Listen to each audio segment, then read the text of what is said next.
What was some of the things that immediately you could just tell the difference? The quality wasn't there, and I'm sitting there going, I know how I use this trailer. I'm going to beat this thing up. How long have you owned it, and how many miles do you think you've put on this I've owned thing? it now for a little over 2 years, and 2 years later, I destroyed the trailer, beat the thing to death. You go off-roading quite a bit. This trailer goes off-road. That's what it's built for, and that's what I use it for.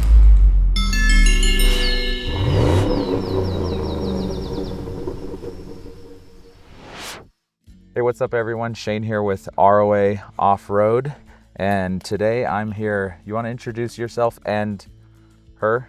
Well, I'm Jim Galbraith out of Arizona, Cottonwood, Arizona, and this is my better half, Xena, and she travels everywhere with me. She's a good dog. Really good. Yeah, for sure. We're at the Romer rally, Romer camp out, and we've been going around talking with people and just want to learn more about you and get to know about your trailer. Have you ever owned a trailer before? Yes, I have. For 6 years, I had a TC teardrop trailer, small, and I ran that all over the place. Okay. I loved it. You loved it. Fantastic, never broke. Well, no, I destroyed one of them, but that's a different story. Very, very nice. But hey, it's just a bed. Oh, it's because it's a teardrop. You're just crawling in for a bed. Small teardrop, and it's just a bed with a lift in the back for a kitchen. It was getting to the point where I didn't really like to try to get dressed, do other things, and it was... You're crawling around. Yeah, I don't like to crawl around anymore. So what trailer do you have? So I've got an MDC XT12. I looked at several of the trailers in Phoenix at their facility there. I actually bought the 11. And then before I picked it up, a 12 came in and I said, Justin, get rid of the 11. I want the 12. Okay. And so changed the paperwork out and I ended up with the 12. Okay. And the 12 is got the shower and the toilet interior. It's got the queen size bed. It's got everything. The stove, very, very convenient, very nice. Yeah. Off-roading, I off-road frequently, usually at least every other month I'm out running around the West. I just came out of Colorado about 3 weeks ago. Where at? I was in an area called Flat Tops. Flat Top area is 8 to 10,000 feet. It pretty much is flat with a lot of lakes. Very easy to get around for the most part. It's in the northern central part of Colorado, and there's not many people out there. Okay. Which is very, very nice. So you're off-grid when you're going out camping? Oh, yes. How often are you plugged in when you go camping? Once in a while, but most of the time I primitive camp. Okay. I prefer that. How long have you been off-grid? What's probably your longest off-grid trip? Probably 10 days. Okay, 10 days completely off-grid, no plugging in. Well, I had to go in to get gas and that, but yeah, off-grid. Yeah, but no generator? You use a generator? Nope, no generator. This has got solar panels on it, and they more than adequate to keep everything charged. Okay, and what kind of power are you using? What are you consuming? Everything in here is 12 volt. Okay. And so the biggest power usage would be the heater. The heater and the fridge, maybe. Well, the fridge is an ARB and incredibly efficient. Yeah. It just doesn't use that much power. So you use the fridge up front by this outside kitchen. It keeps everything cool, even in Arizona. Even in Arizona. That's not a problem. I've used them for years. I got a fridge, probably 15 years ago. I was doing a trip across the Mojave Desert, had a really good Coleman last for 5-day cooler, and my food was all rotten in 2.5 days. Oh. So when I got home, I threw the Coleman out, and since then I've always had refrigerators. Yeah, 12 volt fridges. Those are 12 volt refrigerators. I've got one in the Gladiator and I've got one in here. So that's great. I want to know, so you're towing this with a Jeep, is that right? Yes. The Jeep Gladiator. A Jeep Gladiator. 3.7 Pentastar, great little engine, not... It's a 3.6. Oh, 3.6. But it's got 8-speed transmission, and that makes life a whole lot nicer. It tows very well. I don't speed.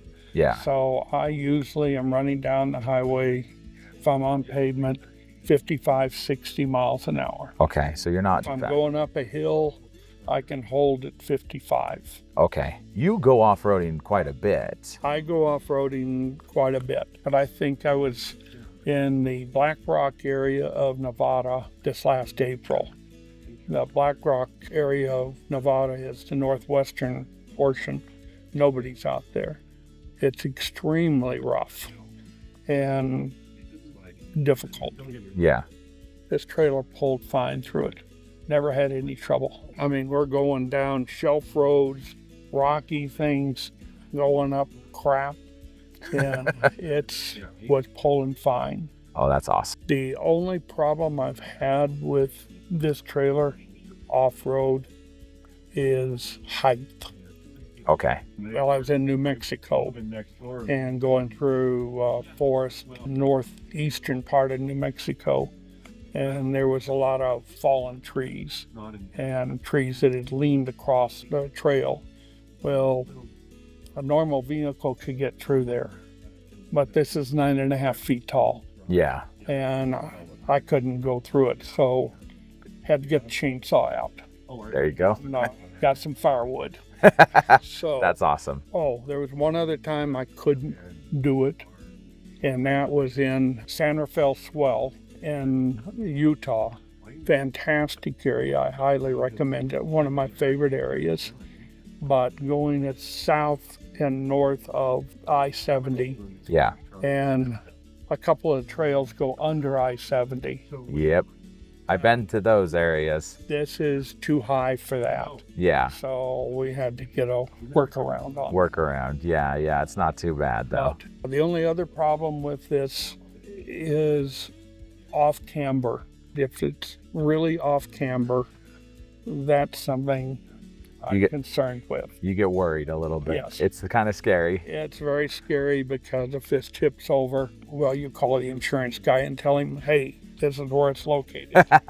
Well, guess what? One of the sales rep was driving it on the highway and it got clipped. A semi truck didn't see it and he went over and Oh, geez. sideswiped him and lost control. And the trailer and the hitch, you know how it's that articulating hitch. 360 hitch. Yeah, so the trailer actually ended up going over and the truck stayed straight up, which was nice because of that hitch, right? And they lifted it back up, ruined the awning, scraped some stuff. Other than that, completely drivable and everything worked. That's the only two times that I've had concerns or problems. Going down the trails, the people I'm running with, they can't believe how nicely this travels on the trail. The independent suspension on here is incredible. Yeah, yeah, it is pretty cool. And it rides really well, doesn't it? Rides very, very well. It's built like a Sherman tank. Nothing falls off in there. Whereas a normal trailer, they say their off-road stuff falls off and breaks all the time. This one, no. How long have you owned it and how many miles do you think you've put on this I've owned thing? it now for a little over 2 years, and I probably have 12,000 miles on it. How many of those do you think are off-roading miles? Most of them. That's pretty incredible. 8,000 at least. Wow, that is so cool. How's it been working with MDC? I've had no problem. That's good. The only complaint I would have would be MDC. When I purchased my trailer, they didn't have any service centers in the United States. Yeah. And so if you wanted service, you called in and said, hey, this is what's broken.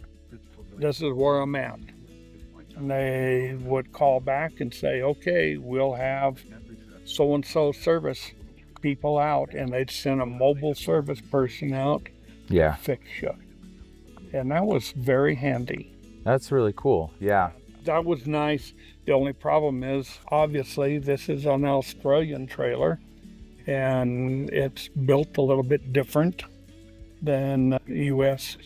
equipment, and most of the repair people are not really familiar with it. Yeah. I had no issues other than I can't get it serviced at a service center. Yeah. And that's one of the things that I'm really pleased about. ROA, now they'll have service centers and people, professionals that can work on these. Yeah. That's one of the biggest reasons why this relationship has happened, because Vaughn, you know, in Australia, they have really good service everywhere, right? And they even have their own stores and dealerships in every city. So it's really easy for people to get worked on there.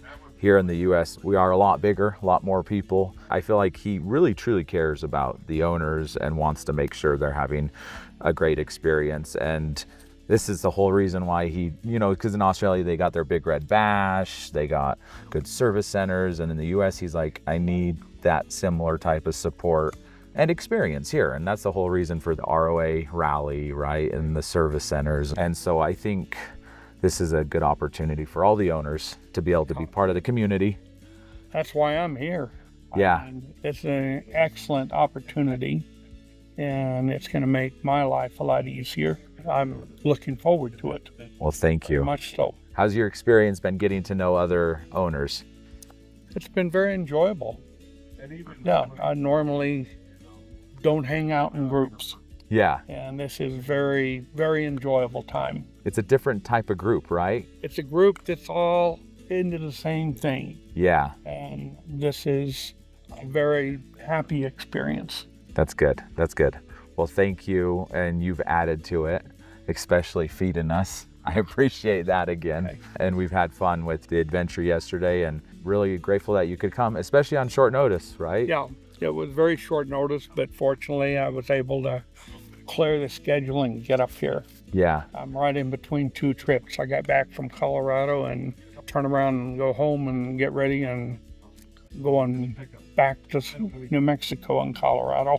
In the trailer. Oh, yes. Oh, yes. That's so cool. You are definitely a super user, right? Just walk around your trailer and you see all the pinstripes, and I'm like, wow, he actually uses this trailer. This trailer goes off-road. That's what it's built for, and that's what I use it for. That's very cool. So would you recommend somebody to buy an MDC trailer? I would definitely recommend that. I looked at probably a dozen different trailers. Was fortunate enough to live in Arizona where MDC had a dealership. I wasn't aware of them. Yeah. How did you find them? My brother had seen an ad for them and called me up and said, Jimmy, they've got a store in Phoenix. Go over and look. Okay. And I went over and looked, and they had maybe 8 trailers there. And I looked at them and went, whoa, I'll take it.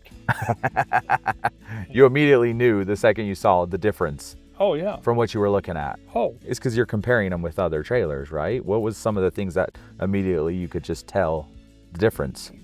how it's built. When you look at the undercarriage of this, when you look at the suspension, Yeah. you say, that thing isn't going to fall apart.